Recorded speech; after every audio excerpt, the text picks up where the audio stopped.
Aos amigos internautas e aos amigos aqui presentes, boa noite. A gente vai conversar um pouquinho hoje sobre intolerância, que é uma coisa que ultimamente nós temos percebido que está aumentando e está cada vez mais presente no dia a dia das pessoas, né? Então, antes de mais nada, eu trouxe uma definição da palavra intolerância, que é uma atitude mental caracterizada pela falta de habilidade ou vontade em reconhecer e respeitar as diferenças em crenças e opiniões. Ou seja, as pessoas não respeitam as diferenças ou as opiniões dos outros. Então dá para perceber que é simplesmente você não aceitar, não existe às vezes um motivo dessa intolerância. Você simplesmente não aceita e pronto. E a gente tem percebido que as intolerâncias são na área social, política e religiosa. Na área social, principalmente, o que a gente tem visto muito são brigas de torcidas. E não importa qual a torcida, não importa qual o lugar, está acontecendo em todos os lugares. E muitas vezes as pessoas nem sabem por que estão brigando, simplesmente porque um está vestindo uma camisa de uma cor e o outro a camisa de outro, e começam a brigar porque são torcedores de equipes diferentes. E a gente sabe tão claramente que o futebol foi criado e é uma diversão para o povo, não é para se tornar o que está se tornando, um campo de batalha. A gente vê isso em todos os lugares. Não é só em São Paulo, é no Brasil inteiro e está se espalhando pelo mundo isso. Tá? E às vezes não tem motivo de briga, simplesmente começam a brigar. E às vezes até marcam o lugar e brigam em lugares que até afetam pessoas que não tem nada a ver, como uma briga que aconteceu no metrô. As pessoas que estavam lá começaram a se assustar, teve gente que se machucou, inclusive, e não tinha nada a ver. Tá? O racismo, a intolerância pelo racismo, pela opção de vida e opção sexual das pessoas, e na religião também. Está muito constante. E você vê muitas brigas, e inclusive as guerras do Estado Islâmico é todinho voltado e baseado em cima da parte religiosa.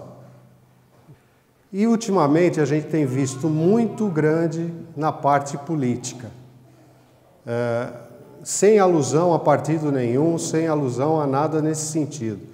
A gente está vendo que a intolerância política está muito grande. Porque você escolheu o partido A, o partido B, e as coisas acabam indo por um caminho que está desvirtuando a finalidade de deixar a liberdade de você escolher. Tá? Você percebe pessoas sendo perseguidas só porque optaram por votar por um partido ou não. E isso está ficando uma coisa muito perigosa, está partindo por um lado muito diferente do que a gente esperava. Tá? Você vê na rua, em ambientes, até ambientes de trabalho, eu já presenciei briga por causa de opção de partido político. Então, eu trouxe só essa figura como uma alusão de que você ser um pouco diferente num grupo de pessoas, você tem a tendência de ser taxado de uma pessoa diferente e ter a intolerância em cima de você. E isso tudo, a política, o futebol, a religião, eles são taxados como paixões. E aí eu fui procurar também dentro da doutrina espírita o que fala sobre paixão. Como definir o limite em que as paixões deixam de ser boas ou más? Então aqui é uma explicação muito interessante dessa história das paixões. E até resume, a resposta é bem ampla, mas eu peguei um pedaço só que resume bem o que é uma paixão. As paixões são como um cavalo que é útil quando é dominado e é perigoso quando é ele quem domina. E é uma realidade, né? O cavalo, quando é dominado pelo homem, ele ajuda o homem nas tarefas, ele ajuda a transportar o homem. Mas quando é um cavalo selvagem, ele pode fazer um estrago muito grande. Reconhecer, então, que uma paixão se torna perniciosa no momento em que deixais de poder governá-las e tem como resultado um prejuízo qualquer para vós e para outrem. Ou seja, toda vez que a gente deixa de raciocinar, deixa de pensar e transforma isso numa paixão desenfreada, o que acontece? Se perde o controle. Isso é no futebol, é na religião e na política. E se perde o controle de uma forma extremamente prejudicial, que às vezes não tem volta. Toda paixão que aproxima o homem da natureza animal, afasta-o da natureza espiritual. Ou seja, toda vez que o homem ele se perde como um animal, ele se perde na razão, no modo de pensar e transforma tudo em ódio, em rancor, ele acaba deixando o lado espiritual fora dessa questão. E no Evangelho, segundo o Espiritismo, no capítulo 23, Estranha Moral, não vim trazer a paz, mas a divisão. Tá? Então, o que ele fala aqui nesse pedaço? É fato constante que as guerras de religião foram as mais cruéis, mais vítimas causaram do que as guerras políticas. Em nenhuma outras se praticaram tantos atos de atrocidade e de barbárie. Então ele pergunta: cabe a culpa à doutrina do Cristo? E a resposta: não. De certo que ela formalmente condena toda a violência. Isso a gente sabe, né? A violência é uma das coisas piores que existem. E é condenado por Jesus. Ele deixou aqui para nós que não tivesse a violência. Só que as pessoas estão enraizadas em praticar violência só porque uma pessoa tem um pensamento diferente.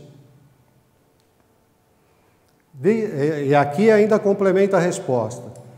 Disse ele alguma vez a seus discípulos: ide, matai, massacrai, queimai os que não crerem como vós? Ou seja, alguma vez ele falou isso? Em alguma passagem? Nunca ele falou. E a resposta: não. O que ao contrário ele disse: todos os homens são irmãos e Deus é soberanamente misericordioso. Amai o vosso próximo, amai os vossos inimigos. É tão clara a resposta, né? É simples da gente ver. Ele sempre pediu para amar o próximo, para a gente fazer ao próximo o que a gente gostaria que fosse feito para nós. Fazei o bem aos que vos persigam, disse-lhes outro sim. Quem matar com a espada, pela espada perecerá. A responsabilidade, portanto, não pertence à doutrina de Jesus, mas aos que a interpretam falsamente e a transformam em instrumento próprio a lhes satisfazer as paixões. Pertence aos que desprezam essas palavras. A palavra paixão está grifada porque é justamente aquilo que eu falei, né? Transformam a política, o futebol, o racismo, acaba transformando numa paixão e acaba sendo destrutiva para a humanidade até. E ele fala no fim: meu reino não é deste mundo. No capítulo 9, bem-aventurados os que são brandos e pacíficos, ele também diz lá, injúrias e violências, que é justamente o que se pratica hoje em toda vez que existe a intolerância. A intolerância não é só nas injúrias, é nas injúrias e nas violências, na palavra e nos atos de agressão, que cada vez a gente percebe ser mais constante isso. Bem-aventurados os que são brandos, porque possuirão a terra. E bem-aventurados os pacíficos, porque serão chamados filhos de Deus. E aqui ele dá um texto importante. Sabeis que foi dito aos antigos, não matareis. E quem quer que mate merecerá condenação pelo juízo. Eu, porém, vos digo que quem quer que se puser em cólera contra seu irmão, merecerá condenação no juízo. Que aquele que disser a seu irmão, raca, merecerá condenado pelo conselho. E aquele que lhe disser, és louco, merecerá condenado ao fogo do inferno. Raca era uma expressão, tipo, você vai cuspir do lado, você fala o nome da pessoa e cospe do lado. Então é uma expressão de repúdio àquela pessoa. Então toda vez que você faz isso, ou toda vez que você pronuncia uma injúria sobre alguma pessoa, você está merecendo ser condenado ao fogo do inferno, conforme diz aqui. Não literalmente nessas palavras, né? Por essas máximas, Jesus faz da brandura, moderação, mansuetude, afabilidade e paciência uma lei. Olha, a gente já falou bastante aqui, vários palestrantes já conversaram com vocês sobre mansuetude, afabilidade, paciência. E essa última palavra, paciência, parece que é uma palavra que saiu do dicionário, né? A paciência parece que está extinta, ninguém mais tem paciência. Seja em casa, seja no trabalho, seja na rua, seja onde for. Paciência está deixando de existir. Condena, por conseguinte, a violência, a cólera e toda expressão descortês de que alguém possa usar para com seu semelhante. Também é autoexplicativo aí. Quando você dirige uma palavra ofensiva a alguém, é muito desagradável, tanto para você quanto para quem recebeu aquela palavra. Evidente se torna que aqui, como em todas as circunstâncias, a intenção agrava ou atenua a falta, mas em que pode uma simples palavra revestir-se de tanta gravidade que mereça tão severa reprovação.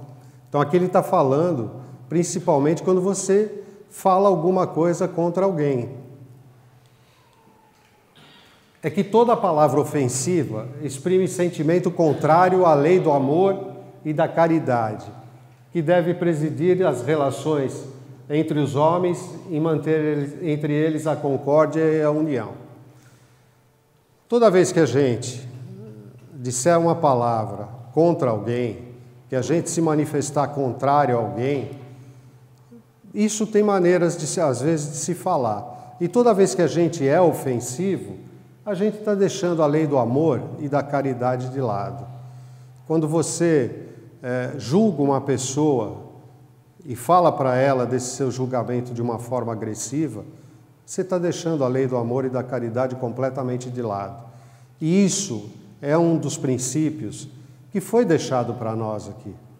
A lei do amor e da caridade para o próximo. E aqui a gente está deixando de fazer, né? E que constitui um golpe desferido na benevolência recíproca e na fraternidade. E que aí aumenta o ódio, a animosidade, e que depois da humildade para com Deus, a caridade para com o próximo é a lei primeira de todo cristão.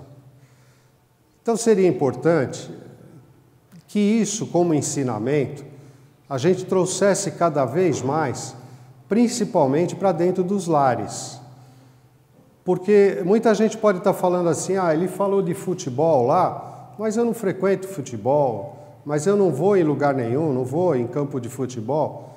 Mas acho que cabe a responsabilidade de todos nós, quando a gente tem filho, tem neto, tem sobrinho, orientar esses mais novos nesses ensinamentos. Não talvez com todas essas palavras rebuscadas que existem no Evangelho, mas transformar isso em algo simples, como orientação. Eu vou até dar um exemplo. Eu lembro que há pouco tempo atrás, eu fui num jogo de futebol assistir uma rodada dupla, coisa que nunca mais existiu. E por incrível que pareça, o primeiro jogo foi Santos e Palmeiras e o segundo jogo São Paulo e Corinthians. Vocês podem ver que eu falei pouco tempo, né? Pouco tempo mesmo. Tinha alguns garotos lá, talvez o Coelho lembre dos garotos, Rivelino, Ado, Dudu, Ademir da Guia, faz pouco tempo. Pedro Rocha, Gerson.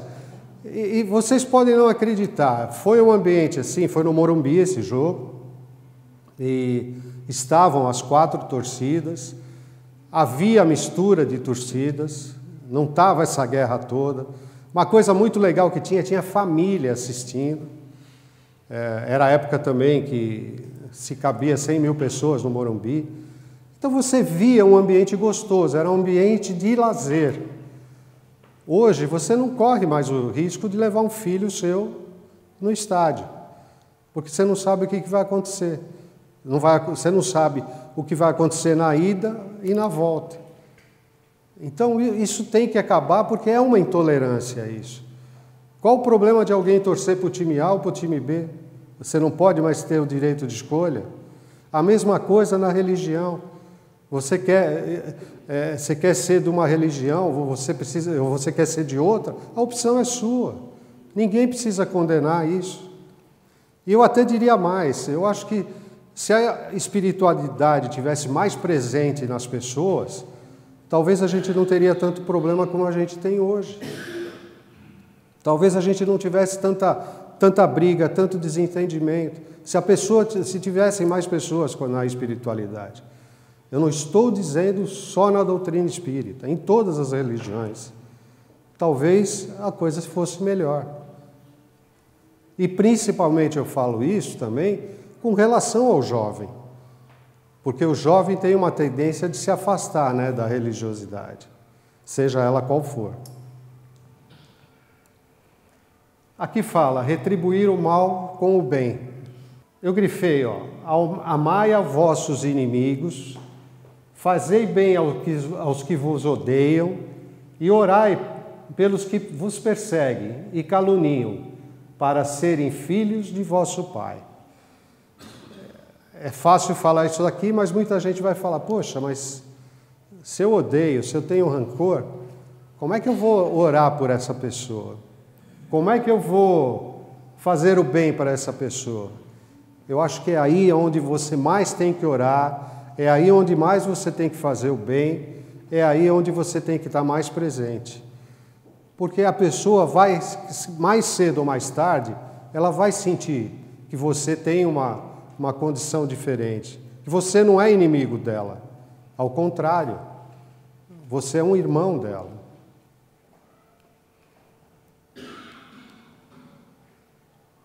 E se vós amais somente aos que vos amam, que merecimento é o que vos tereis? Porque muitas vezes a gente fala assim, ama seu inimigo como você ama o seu próximo ali, né? E as pessoas falam, não, o meu próximo eu já estou amando.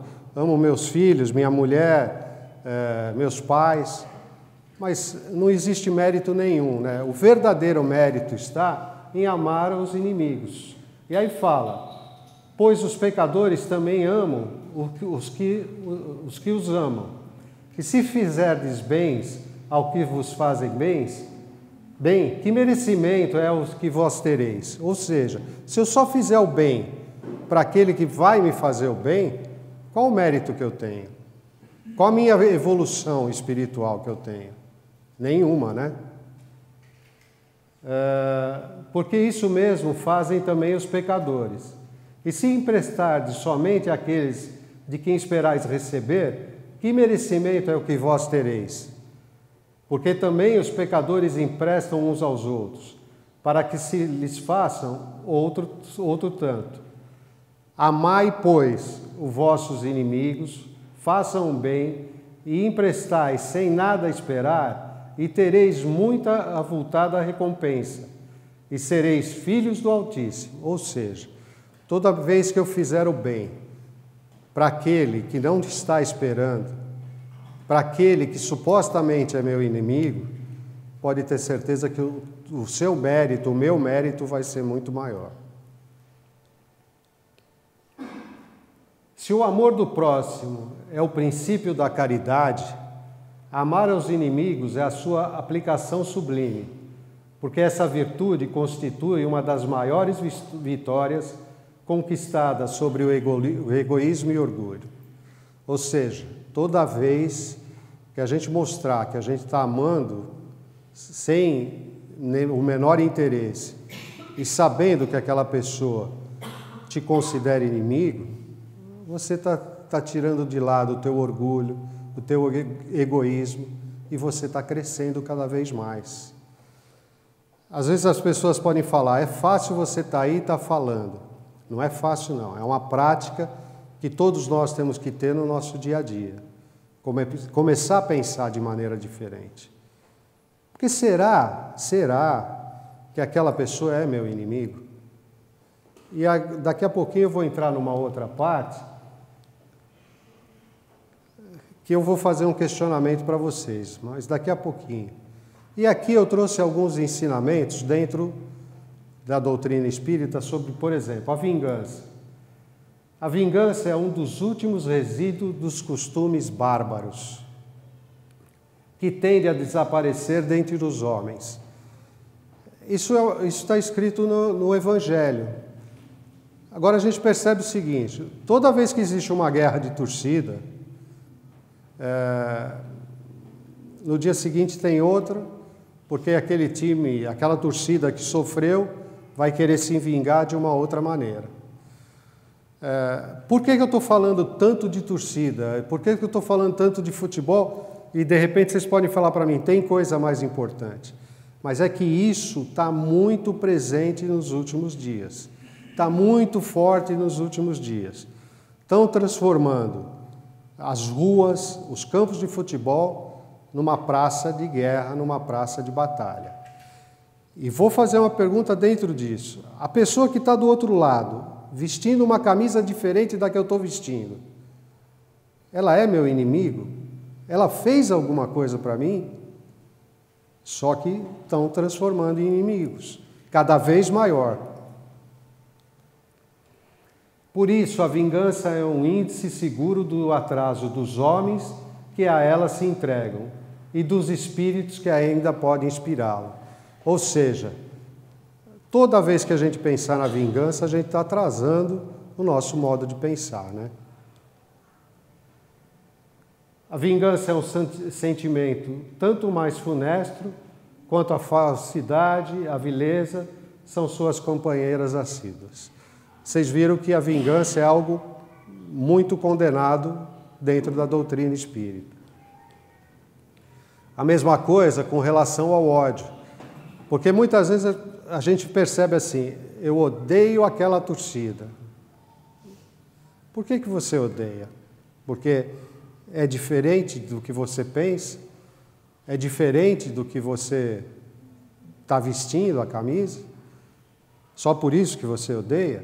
Então, uma definição do ódio dentro da doutrina. Amai-vos uns aos outros e sereis felizes. Tratai, sobretudo, de amar ao que vos provoca indiferença, ódio e despreza. Repetindo, tratai, sobretudo, de amar ao que vos provocam indiferença, ódio e desprezo. O Cristo, que deveis tornar o vosso modelo, deu-vos os exemplos dessa abnegação. Missionário do amor, amou até dar o sangue e a própria vida. O sacrifício de amar os que vos ultrajam e perseguem é penoso, mas é isso, precisamente, o que vos torna superiores a eles. Ou seja, o fato da gente amar o próximo, mesmo considerando ele um inimigo, torna você cada vez mais superior. Superior espiritualmente, não materialmente. E o duelo, que é uma das coisas que está presente nessas brigas de torcida. eles fazem de tudo para transformar isso num duelo. E o duelo também é condenado. E aqui diz, só é verdadeiramente grande aquele que, considerando a vida como uma viagem que tem um destino certo, não se incomoda com as asperezas do caminho, não se deixa desviar nem por um instante da rota certa. De olhos fixos no seu objetivo, pouco se importa de que os obstáculos e os espinhos da senda o ameacem. Este apenas o roçam, sem o ferirem, e não o impede de avançar. Arriscar os dias para vingar uma ofensa e recuar diante das provas da vida é sempre um crime aos olhos de Deus. E se não estivesseis tão enleados como estáis nos vossos preconceitos, seria também uma ridícula e suprema loucura aos olhos dos homens. Ou seja, o que se vê muito são torcidas, mais uma vez falando de torcidas, marcando locais para brigar. É uma forma de duelo. E o duelo é extremamente condenado. Nós estamos, eu diria assim, que a gente está voltando aos tempos da Idade Média quase, né? E aí que eu vou fazer o questionamento para vocês pensarem. Quem são os nossos inimigos? Eu vou dar alguns exemplos aqui. E aonde estão esses inimigos? O inimigo está no trânsito. A gente vê brigas e mais brigas no trânsito, não vê? Mas ele é teu inimigo? Quantas vezes na vida você cruzou com essa pessoa? Ele te deu uma fechada? Foi sem querer ou não? Não sei, mas é teu inimigo por causa disso? Tá? E também é uma das coisas mais constantes. Está no vizinho, teu inimigo? O teu vizinho é teu inimigo? Muitas vezes ele é tão teu amigo, você pode nem conhecer ele, mas no momento que você precisar, de repente ele está te ajudando. Mas não, a gente também vê a intolerância perante aos vizinhos. E um modo de ver isso, às vezes você pega um vizinho ouvindo uma música mais alta, o outro vai lá reclamar, esse fica, o que recebeu a reclamação é intolerante, já parte para agressão, já parte para briga, morte. Por que não respeitar cada um o seu próximo? O inimigo está no transporte. Quando eu falo transporte, ônibus, trem, metrô, o que eu já presenciei de briga em metrô, em trem, em ônibus, é algo assim surpreendente. E briga não só de homens, tá? Briga de mulheres, inclusive. Aí um negócio assim que assim desfilou um caminhão de palavrão enorme dentro do vagão do metrô. Tudo porque uma pessoa empurrou a outra sem querer. Talvez quem empurrou não teve a humildade de pedir desculpa e a outra também não teve a humildade de saber que no metrô lotado empurrar uma pessoa pode acontecer. Será que ele está no trabalho, o teu inimigo? E é uma outra coisa interessante. O que a gente às vezes percebe de intolerância dentro do trabalho é tão grande, é tão presente. Será que está no trabalho? Ou será que está na família? Né? Porque a gente ouve muito falar assim, pô, o pai não se dá com o filho não se dá com a mãe. Mas será que também isso daí não é a falta da tolerância? Agora, vou voltar a perguntar, será que são inimigos mesmo? Uma pessoa que no transporte você vai ver uma vez só que viu naquele dia. No trânsito, talvez você nem viu a pessoa, porque hoje a maioria dos carros tem filme, fica tudo escuro, você não vê nem quem está lá dentro. No trabalho, será que tem inimigo? Aonde será que está esse maior inimigo nosso? É no nosso pensamento. Muitas vezes nós criamos os nossos inimigos.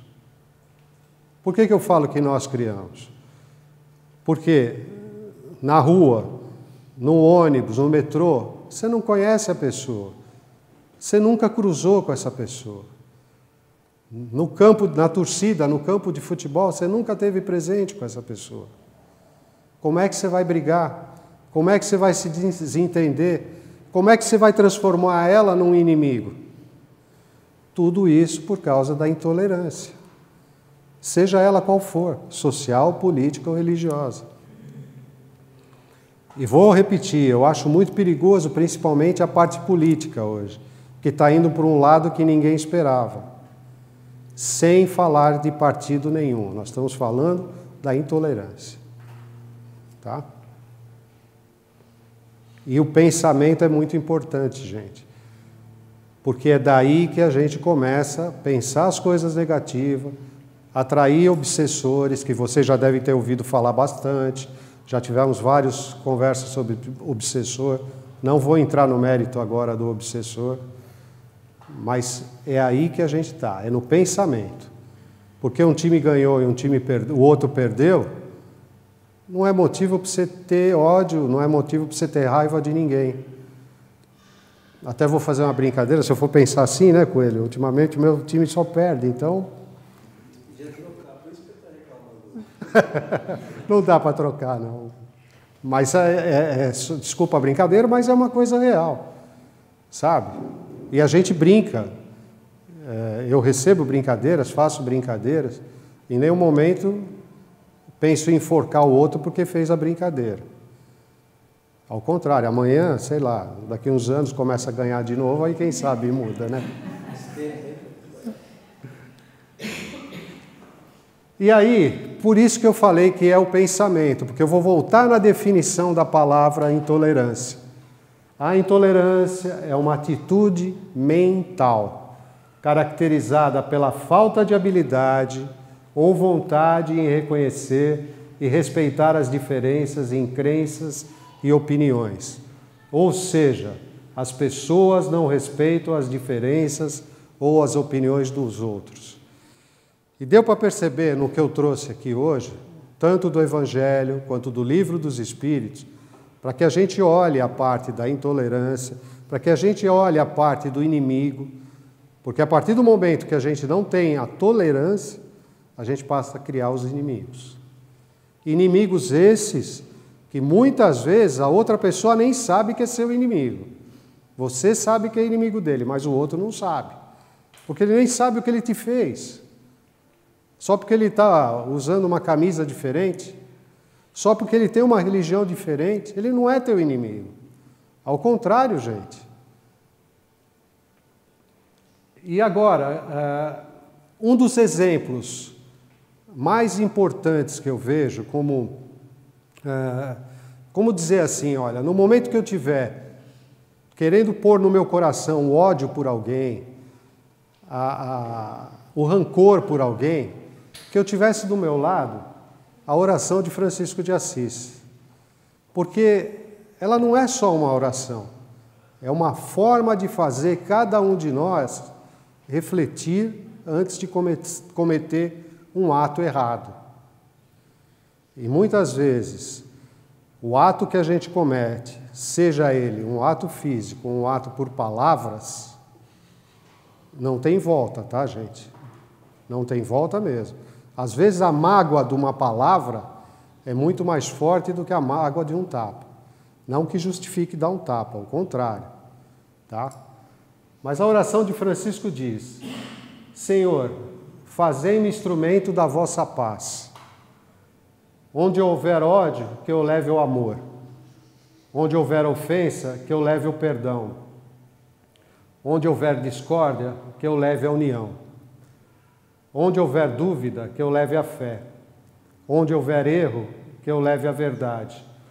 Onde houver desespero, que eu leve a esperança. Eu acho que só essa primeira parte, se a gente lê no momento que a gente está ali com raiva, já começa a aliviar o coração, né? Onde houver tristeza, que eu leve a alegria. Onde houver trevas, que eu leve a luz. Ó Mestre, fazei que eu procure mais consolar que ser consolado, compreender que ser compreendido, amar que ser amado.